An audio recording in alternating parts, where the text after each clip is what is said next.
Morning, people. I look like freaking Popeye this morning. What's going on, man? I wanted to speak to you guys about dependability and that if you can get basics done in your life, this is what I found. You can get basics done in your life. Excuse me, I got some water. Went out last night to a drag bingo. It's literally what it says on the tin. My best mate got rinsed because he's even straighter than me. And the gay guy next to me said they always go for the straightest. I think I was the second straightest. And the most handsome, so she let me off. But anyway, that's one of the things, man. That is one of the things, is going out.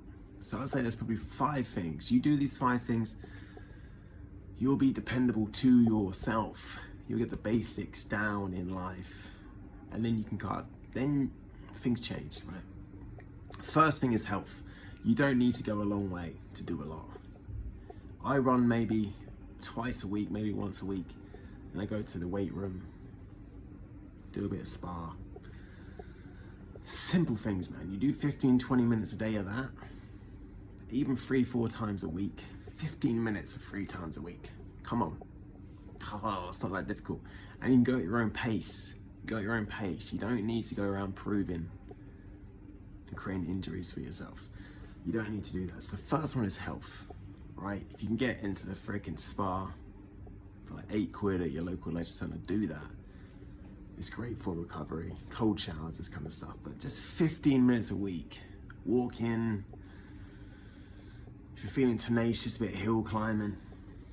Otherwise, just get your ass on the treadmill, do some freaking calf raises, do some bench press. It's something simple, man, but just keeping steadily on to retain your edge. That would be number 1.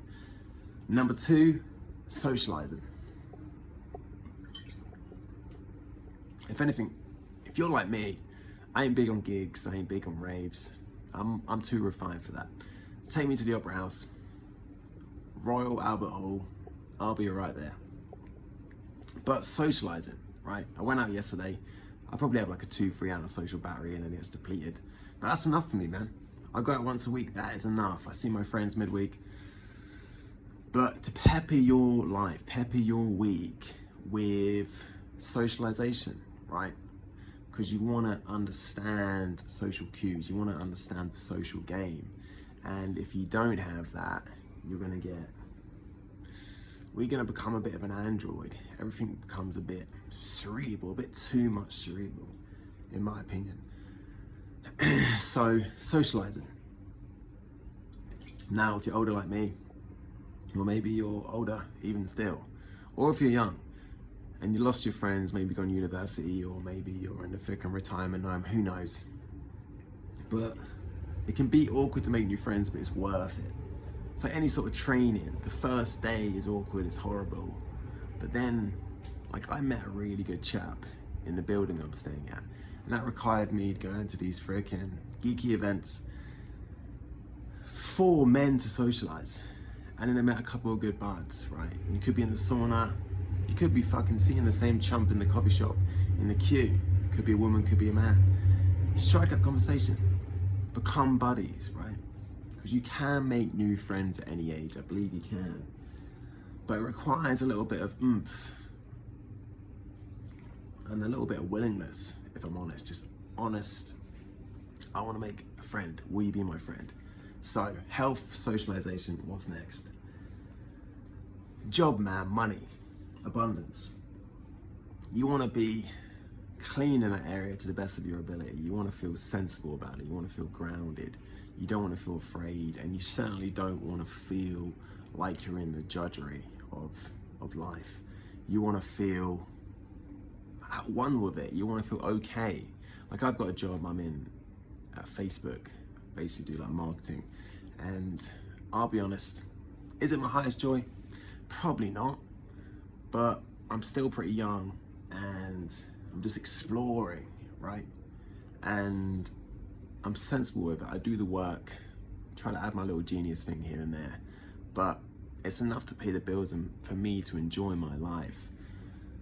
But if you don't have that sorted and you're attached to someone else, too much, or you're in a job that really stinks, you're gonna feel that, man. And that will affect your relationships, that will affect your life.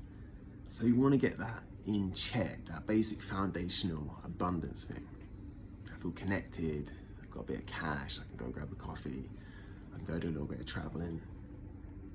And again, a little goes a long way. I'm not talking about being a damn millionaire and cliff diving off frickin' the Ganges River while streaming.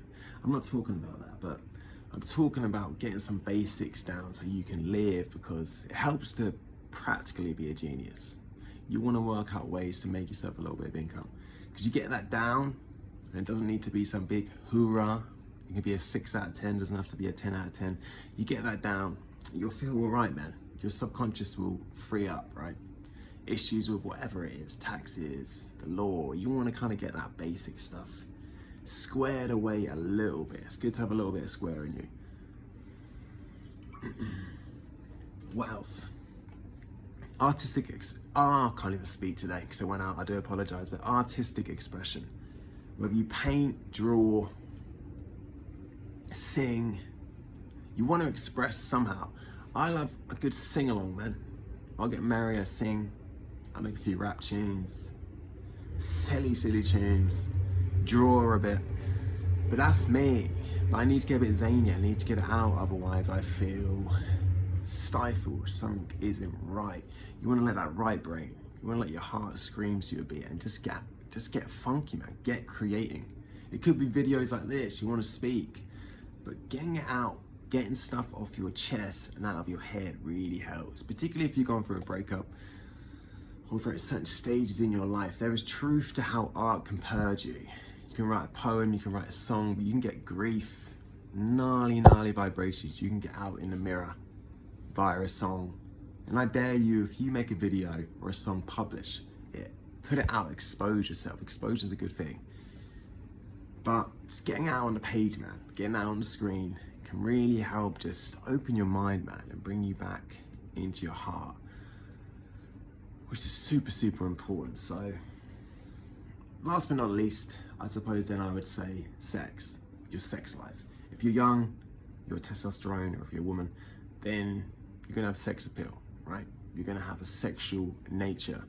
And I can tell you, man, it makes life a lot easier if you sort that out. Just basics, doesn't have to be a big deal. We make such a big deal of fucking sex. We forget that's how we were made. It doesn't need to be awkward. Don't get me wrong, I still get bashful sometimes, but I'm doing much better. But sex, man, sort out your sex life. If you haven't got anything going on, if you're not seeing anyone, or if you need to spice things up, then do that, man. Don't let it just stagnate, because I've seen people more than once who stifle that randiness, that intrigue, that just normal play, and then go into denial that they don't really feel like that, right? But then you get issues, right? Sexual issues appear physically. It's a manifestation for the most part of your own stifled energy. So it's worth sorting out. Like, if you ain't wanking because you got some fucking religious idea or some monkish idea, man, I bet, oh, listen to me. I understood, I've been there, I understand, but sex is also a very natural thing, and you can put it into your freaking enlightenment schedule, in your leveling up schedule, in your Super Saiyan Dragon Ball Naruto schedule. You can, and you don't need to make a big deal. If you want to be a monk, but for most people, the path of least resistance, just get it on, man. Don't make a big deal of it. But you get those 5 things, right? We got health, sex, relationships, socializing, art, and then work, man. Sorting out your money and your work life. You get those things kind of in a row, you get them squared off a little bit, and you feel sensible, you feel kind, you feel easy towards them. Man, you're set up for big things. You're gonna end up looking like this fucking Adonis. And things will become more merry, you'll feel better. And then from that stable place, you can then choose, who do I wanna be? What do I wanna be? But, you know, we're down in physical reality. You have to make a little bit of an exchange. Dare I say, sometimes you have to be a little bit of a martyr and cut up with things and, you know, shuffle across the damn freaking landscapes to get to the freaking woods. You understand what I'm talking about. Anyway, peace and blessings to all of you. Have a fantastic weekend. And whatever area you're struggling with, drop it in the comments, man. I want to know. Let me see if I can help. And don't forget, man has brought out his new ebook. How 40 is the new 20. The end of the old timeline. I mean, we got time. We got time. Doesn't matter if you're 40, 30, 50, 60, or even 20. Come on, if you're 20, you're too young for this channel, kid. Go to the play park. You're too young, man. But for the real men, for the adults, we have time. So take your time to absorb what I said and realize you don't have to fix everything today. Just because Scott said go fix everything doesn't mean you have to do it today. I'm a big fucking wanker when it comes to taking my time. I'm stubborn with it because I don't really buy into that we're running out of time. You start doing that, you start making time to be the old nemesis, you're doomed, man. You're absolutely doomed. So take what I say to heart, but slowly. Don't be in a rush to put all these things into play and try to fix it. But let me know in the comments what you heard. And yeah, man, once again, we're out here still making videos. Have a good weekend and God bless you.